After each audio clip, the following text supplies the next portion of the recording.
Jakarta, dilansir dari CNBC Indonesia, Direktorat Jenderal Anggaran Kementerian Keuangan mengungkapkan, saat ini pihaknya berencana untuk membentuk lembaga dana pensiun yang khusus untuk mengelola pensiunan aparatur sipil negara ASN atau pegawai negeri sipil PNS.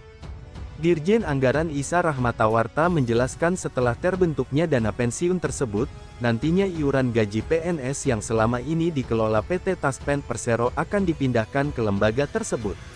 Sementara iuran gaji PNS dari TNI, Polri, dan Kementerian Pertahanan.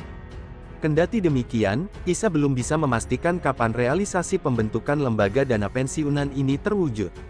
Pasalnya, dana pensiunan ini akan dibentuk setelah pemerintah mengubah skema pensiunan PNS dari pay as you go menjadi fully funded.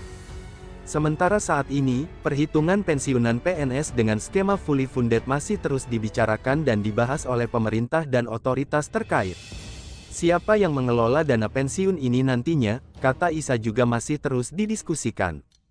Itu kebijakannya nanti, kalau dananya pasti ada dana pensiun, tapi siapa yang mengelolanya, bisa kita tunjuk Taspen, bisa tunjuk orang lain, atau bisa dikelola sendiri oleh Kementerian Keuangan, jelas Isa saat diskusi dengan awak media di kantornya, Senin, tanggal 29 Agustus tahun 2022.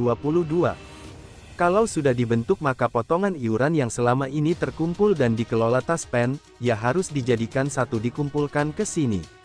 Nah yang mengelolanya itu kebijakan, ini belum tahu, kata Isa melanjutkan. Seperti diketahui, PNS dikenai potongan sebesar 3,25% per bulan khusus untuk program Jaminan Hari Tua (JHT) yang dikelola oleh PT Taspen. Ketika lembaga dana pensiun itu beroperasi, pemerintah akan turut membayarkan iuran pensiunan, yang selama ini iuran hanya dibayarkan oleh PNS. Iuran dari PNS dan pemerintah sebagai pemberi kerja inilah yang kemudian akan dikelola oleh lembaga dana pensiunan. Dengan demikian, ketika PNS tersebut mencapai usia pensiun, maka pembayaran pensiunan diberikan oleh lembaga dana pensiunan secara penuh, bukan lagi mengandalkan APBN seperti yang diterapkan pada saat ini. Kalau sudah dibentuk dana pensiun, pemerintah akan membayarnya iuran untuk PNS yang sedang bekerja ke dana pensiun. Lalu yang bayar pensiunannya ketika PNS pensiun, ya dana pensiunan. Jadi pemerintah enggak lagi membayarkan manfaat pensiunan, jelas Isa.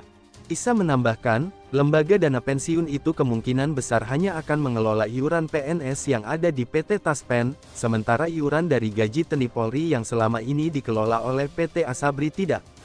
Pengelolaan dana pensiun oleh Asabri yang tidak akan dipindahkan ke dana pensiun pemerintah yang masih diwacanakan ini, lantaran menyangkut kerahasiaan data jumlah tentara yang juga mencerminkan kekuatan pertahanan.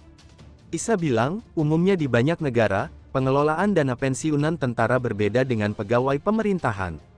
Namun, dia memastikan, nantinya pengelolaan dana pensiunan TNI Polri tetap dikawal dan diawasi untuk menjaga akuntabilitasnya meski ada kerahasiaan data jumlah tentara.